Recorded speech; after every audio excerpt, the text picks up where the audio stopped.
Assalamualaikum warahmatullahi wabarakatuh. Waalaikumsalam warahmatullahi wabarakatuh. Kami calon guru penggerak angkatan 10 akan melakukan demonstrasi konstekstual modul 2.3 yaitu coaching untuk supervisi akademik, terdiri dari saya, Purwanti dari SMP Negeri 2 Jakan selaku supervisor, Dan saya Heni Istiana ZA dari TK Masito Kajen sebagai coach.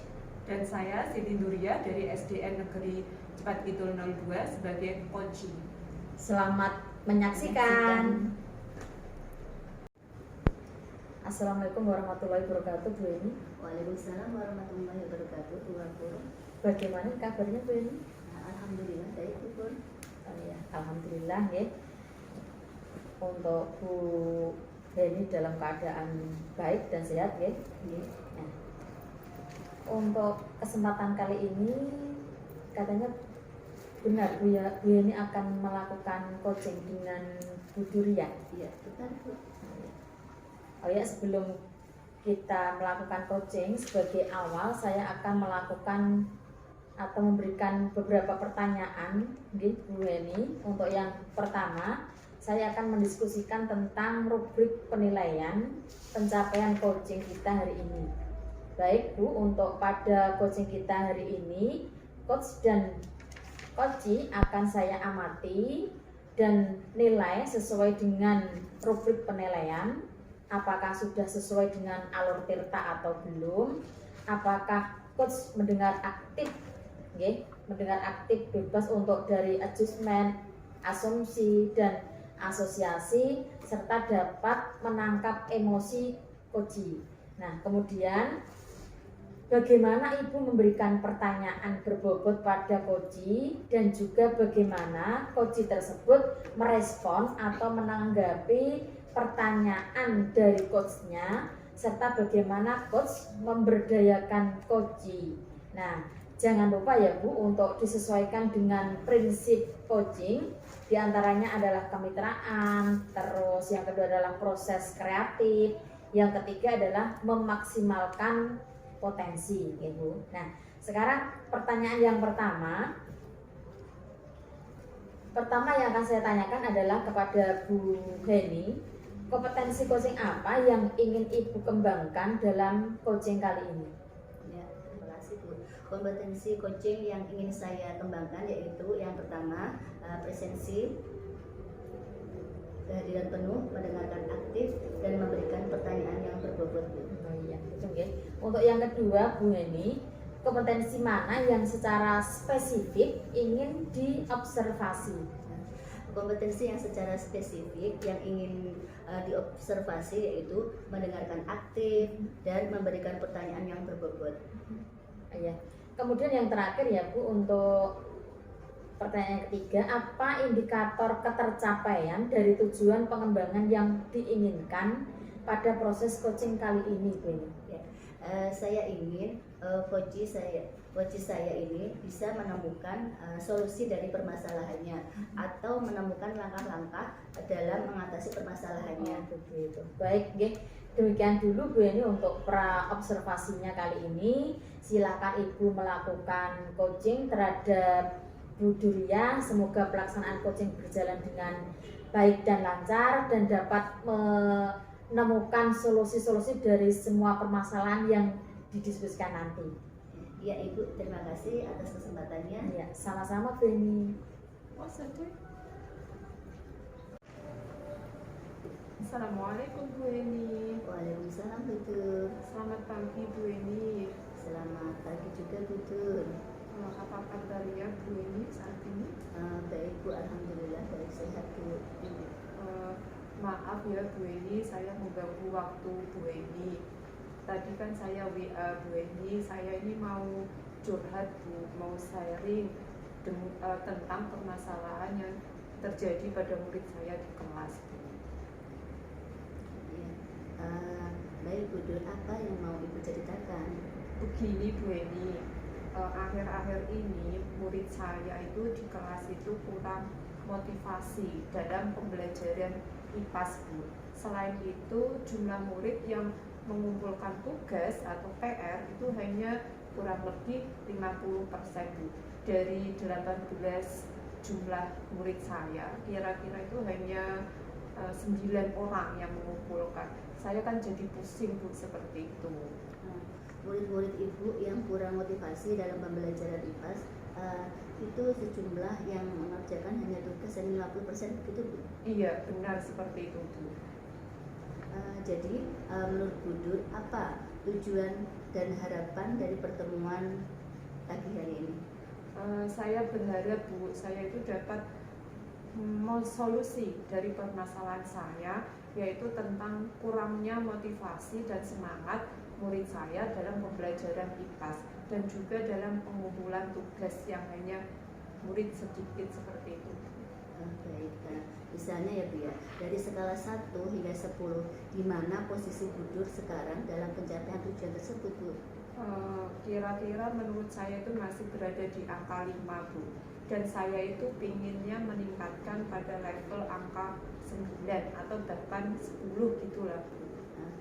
Menurut Bu Dur, hal apa saja yang membuat murid-murid Ibu kurang motivasi dalam pembelajaran IPAS tersebut Bu? Iya, kalau saya refleksi ya Bu, saya angan-angan kira-kira itu yang membuat murid saya seperti itu kurangnya motivasi dan semangat karena mereka mungkin bosan Bu dengan metode dan pembelajaran saya. Saya lebih monoton dan lebih suka bercerita di hadapan mereka, kemudian saya berceramah di hadapan mereka. Jadi menurut saya mereka itu bosan dengan metode-metode seperti itu Bu, yang masih klasik dan masih monoton. Kemudian yang kedua, tentang pengumpulan tugas yang hanya sedikit itu, kalau saya refleksi kira-kira itu karena saya memberi tugas yang terlalu banyak kepada mereka, sehingga mereka mungkin bosan juga dengan tugas yang banyak seperti itu Bu. Oh begitu ya Bu ya. Kira-kira apa saja yang dapat membuat murid Ibu termotivasi dalam pembelajaran IPAS tersebut? Ya, mungkin seperti ini ya Bu, anak-anak itu pasti akan senang jika pembelajarannya itu menyenangkan dan tidak monoton serta tidak membosankan sesuai dengan minat mereka seperti itu Bu. Wah, saya sependapat dengan Bu Dur. Lalu, menurut pendapat Bu Dur, apa saja yang bisa membuat murid-murid menyenangkan dan tidak bosan pada pelajaran IPAS Bu? Kalau menurut saya ya Bu, supaya mereka itu senang dan mereka semangat, termotivasi dalam pembelajaran IPAS itu, saya harus melakukan pembelajaran yang berpusat pada murid. Harus membuat mereka aktif, membuat pembelajaran sesuai dengan minat dan bakat mereka.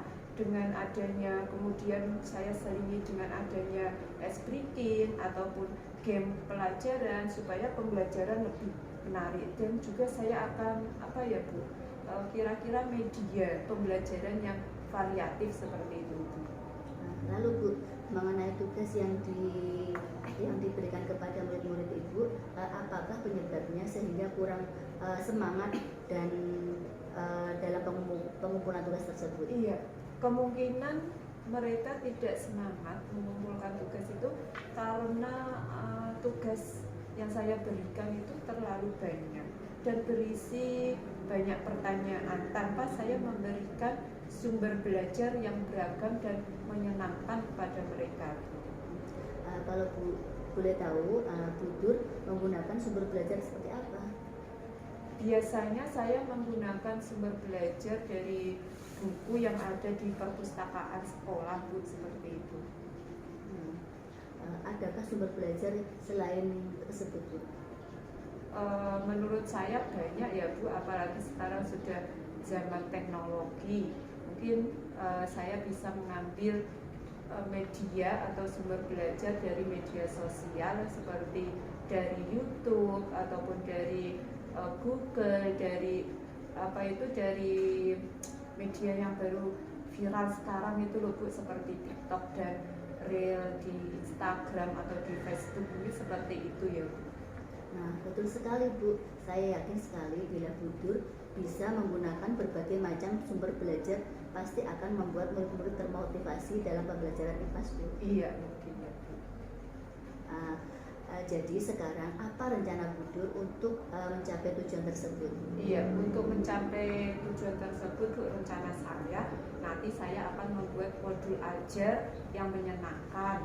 Kemudian yang kedua, saya akan menggunakan media ataupun sumber belajar yang variatif, tidak hanya dari buku di perpustakaan, tetapi juga menggunakan media sosial seperti yang tadi loh Bu, YouTube, terus apa tadi Bu, YouTube, terus Instagram, ataupun dari Facebook, ataupun dari TikTok seperti itu Bu, atau dari Google Bu.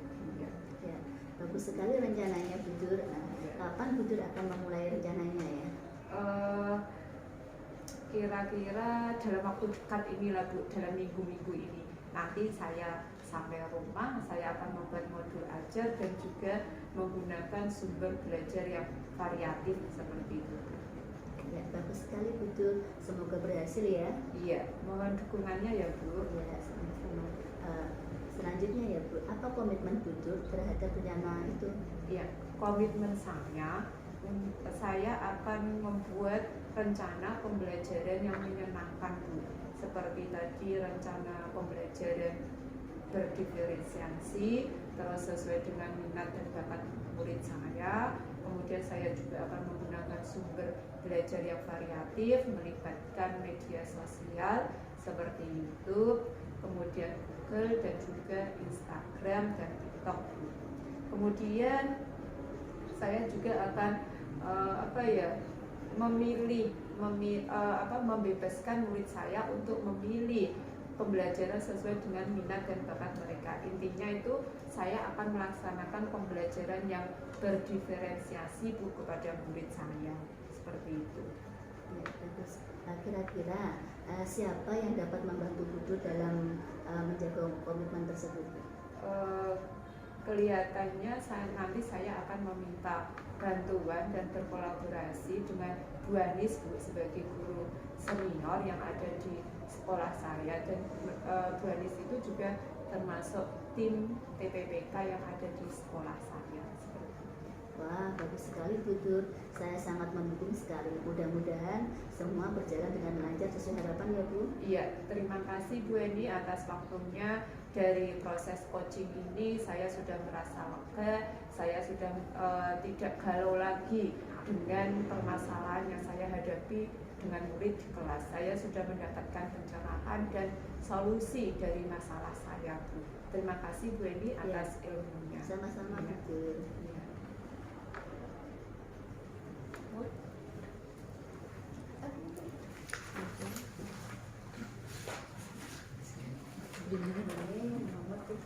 Oke, next. Langsung ini. Orang Bu, mana? Enggak Enggak mati. Oh, udah. Berarti saya yang merah-merah ini. Assalamualaikum warahmatullahi wabarakatuh Bu Eni. Waalaikumsalam warahmatullahi wabarakatuh. Iya. Tadi Bu Eni sudah melakukan coaching dengan Bu Duryah Bu. Iya. Nah, sebelum penutupan saya akan menanyakan beberapa hal pasca observasi Bu Eni.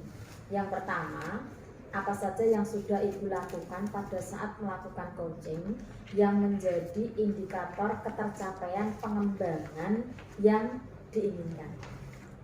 Di coaching tadi, saya sudah melakukan coaching dengan alur cerita, menanyakan tujuan,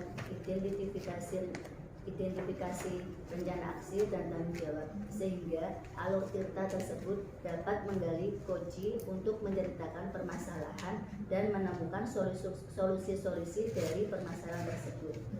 Oke Bu Eni, menurut saya sebagai supervisor, saya mengamati tadi pada saat Princess mendengarkan aktif, Bu Eni melakukan hal tersebut sudah sesuai, atau istilahnya apa nggih, lebih tinggi dari standar nih. Nah, proses coaching antara Bu Heni dan Bu Duryah sudah berjalan dengan baik, dan juga proses alurnya ini sudah sesuai dengan alur tirta. Nah, Bu Heni sebagai coach, sudah berusaha menggali dan memberi pertanyaan berbobot kepada Bu Duria sebagai coach, sehingga Bu Dur ini bisa menemukan solusi dari permasalahan yang dihadapi, dan juga coaching tadi sudah dilakukan sesuai dengan prinsip coaching. Bagaimana pendapat Bu Heni mendengar hal ini? Saya sangat sekali mendengarnya. Oh iya. Namun gini ya Bu Heni, walaupun mungkin sudah sesuai dengan tahap-tahapnya, sesuai dengan prosesnya, ini ada sedikit yang ingin saya sampaikan. Saya melihat hal-hal yang masih bisa dikembangkan dari kegiatan tadi. Misalnya tadi saat coaching saya mengamati Ibu melakukan present yang atau kehadiran penuh yang sebetulnya kalau merujuk ke standar ini masih bisa dikembangkan lagi. Ini bagaimana menurut Bu ini? Ya Ibu, nanti saya akan lebih giat berlatih lagi Bu, untuk meningkatkan dan menghadirkan diri saya secara penuh, baik secara badan, hati, pikiran, agar coach saya ini lebih nyaman dan terbuka lagi. Apa kira-kira rencana tidak lanjut dari Bu ini? Saya akan meningkatkan dengan cara terus berlatih kepada coaching Bu. Oh gitu. Oh ya, dari diskusi kita hari ini, apa sudah terbayang kira-kira apa yang akan Ibu lakukan untuk meningkatkan lagi performa untuk kegiatan ini? Ya sudah Bu. Kira-kira siapa yang bisa membantu Ibu dalam kegiatan ini? Ya, saya akan berkolaborasi dengan rekan sejawat atau rekan guru penggerak yang ada di sekolah saya. Oke, luar biasa Bu. Memang yang namanya kita melakukan sesuatu pasti kita membutuhkan bantuan dari pihak lain. Nah, dengan kita berkolaborasi, baik itu dengan teman sejawat atau mungkin dengan rekan CKP, kita bisa memperoleh hasil yang lebih maksimal. Nah, pertanyaan yang terakhir Bu Eni, sebelum kita tutup, yaitu kompetensi apa lagi yang ingin Ibu kembangkan berdasarkan hasil melakukan coaching yang barusan Ibu lakukan? Kompetensi yang ingin saya kembangkan yaitu keterampilan coaching saya dengan cara lebih memahami lagi proses coaching, sehingga nanti saya dapat melakukan coaching ini lebih baik lagi, begitu Bu. Iya. Nah itu ya Bu, untuk diskusi kita hari ini. Semoga kedepannya kita bisa melakukan coaching dengan lebih baik lagi dan kita bisa menyelesaikan semua permasalahan yang ada nih Bu. Demikian observasi kita hari ini, semoga bermanfaat bagi kita. Saya tutup dengan wassalamualaikum warahmatullahi wabarakatuh. Waalaikumsalam warahmatullahi wabarakatuh.